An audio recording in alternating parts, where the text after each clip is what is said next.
இது என்னன்னு தெரியுமா? சின்ன உள்ளி. இதுக்கு நம்ம என்ன பண்ணுறோம் அப்படின்னா, இது தெரியும் நினைக்கிறோம், உங்களுக்கு பூண்டு தெரியும் இல்லை? இதான் நம்மளோட இன்சுலின் இன்ஜெக்ஷன். இதுக்கு என்ன பண்ணுறோன்னா, ஒரு இன்சுலின் இன்ஜெக்ஷன் நம்ம போட்டுட்டு இந்த வீடியோக்கு கடைசியில் இந்த மாதிரி கலரில் மாறுறவங்களை நான் கரெக்டாக காட்டி தர போகிறேன். அதுக்கப்புறம் இந்த வீடியோ வரைக்கும் ஃபுல்லாக பாருங்கள், ஓகேவா?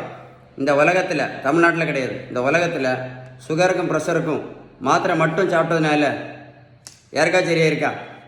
சொல்லுங்களேன், யாருக்கா சரியாக இருக்கா? நம்மகிட்ட ஒரு பெரிய மூட நம்பிக்கை இருக்கும். ரைஸ் சாப்பிட்டதுனால தான் சுகருக்கு மாத்திரை போடுறோம், ரைஸ் சாப்பிட்டதுனால இன்சுலின் போட்டுட்ருக்கோம் அப்படின்னு. அப்படி தானே? நான் ஒரு கேள்வி கேட்குறேன், பதில் சொல்கிறீங்களா? வட இந்தியாவில் அவங்க ரைஸ் சாப்பிடவே மாட்டாங்களே. வட இந்தியாவில் எத்தனை பேர் சுகருக்கு மாத்திரை போடுறாங்க? எத்தனை பேர் இன்சுலின் போட்டுட்ருக்காங்க? கமெண்ட்ஸ் எழுதுங்க சார். கரெக்ட் தானே? நடைபயிற்சி மட்டும் பண்ணதால யாராவது சுகர் மாத்திரை நடத்துனாங்களா? இல்லை யாராவது இன்சுலின் நடத்துனாங்களா? இல்லை யாராவது வெயிட்டை குறைச்சாங்களா நடைபயிற்சி மட்டும் பண்ணி? நல்லா கேட்டிடுங்க, நல்லா கேட்டிடுங்க. 1 கிலோமீட்டர் நடைபயிற்சி பண்ணினா கூட 40லேருந்து 50 கேலரி மட்டும்தான் எரிக்க முடியும். அதனால் நடைபயிற்சி மட்டும் பண்ணி எந்த மாத்திரையும் நடத்த முடியாது. வெயிட்டு கண்டிப்பாக குறைக்க முடியாதுன்னு ஒரு பேப்பரில் வேணால் கரெக்டாக எழுதி வச்சுக்கிடுங்க. சரி தானே? சிறுதானியம் மட்டும் சாப்பிட்டதுனால யாராவது சுகர் மாத்திரை நடத்துனாங்களா? சொல்லுங்கள். இல்லை சிறுதானியம் மட்டும் சாப்பிட்டு யாராவது வெயிட்டை குறைச்சிருக்காங்களா? சொல்லுங்கள். வெந்தயம், ஆவாரம்பூ, மூக்கரட்டை கீரை, சிறு குறிஞ்சான் பொடி, இதெல்லாம் ரொம்ப ஃபேமஸ் இருக்கும். அப்புறம் கொய்யா இலை, மாங்காய் இலை, க்ரீன் டீ, கருவேப்பிலை, கரிஞ்சீரகம், நெல்லிக்காய் ஜூஸ், நாவல் பழம், இது எல்லாம் நல்லது தான். நான் என்ன கேட்குறேன், இதை சாப்பிட்டதுனால யாராவது சுகர் மாத்திரை நடத்துனாங்களா? இல்லை யாராவது பிபி மாத்திரை நடத்துனாங்களா?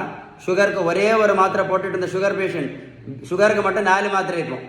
மாத்திரை மட்டும் போட்டிருந்த சுகர் பேஷண்ட் இப்போ இன்சுலினும் சேர்ந்து வெந்தயம், கருவேப்பிலை, கரிஞ்சீரகம், மாங்காய் இலை, கொய்யா இலை, சிறுதானியம், மூக்கரட்டை கீரை, பச்சைக்கவனி அரிசி, கருப்பு கவனி அரிசி, சிறுதானியம், யோகா, மெடிடேஷன். நல்லா கேட்டுடுங்க. மருத்துவத்தோட ஸ்டாண்டர்ட் புத்தகம் ஹாரிசன். அது என்ன சொல்லுதுன்னா, sugar, pressure, cholesterol, fatty liver, பித்தப்பைக்கல், தைராய்டு, பிசிஓடி, பிசிஓஎஸ், ஹார்மோன் பிரச்சனை, உடல் பருமன், இதுக்கு எல்லாத்தையும் அவங்க சொல்லக்கூடிய ஒரே ஒரு ட்ரீட்மெண்ட் பேலன்ஸ் டயட்டு மட்டும்தான். கடைசி தான் மாத்திரை. வீடியோ சேவ் பண்ணி வைங்க, ஒர்க் அவுட் போட்டு கேளுங்க. ஏன்னா நீங்கள் பேலன்ஸ் டயட்டு ஃபாலோ பண்ணால் மட்டும்தான் இன்சுலின் ரெசிஸ்டன்ஸ் முழுமையாக சரியாகும் அப்படின்னு இந்த புத்தகம் தெளிவாக சொல்லுது.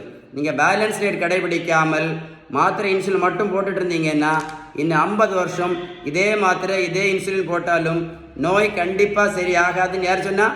மருத்துவத்தோட ஸ்டாண்டர்ட் புத்தகம் ஹாரிசன் சொல்லுது.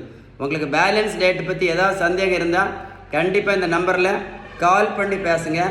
இந்த வீடியோ லைக் பண்ணி ஷேர் பண்ணுங்கள். என்ன சரியா? ஷேர் பண்ணுங்கள்.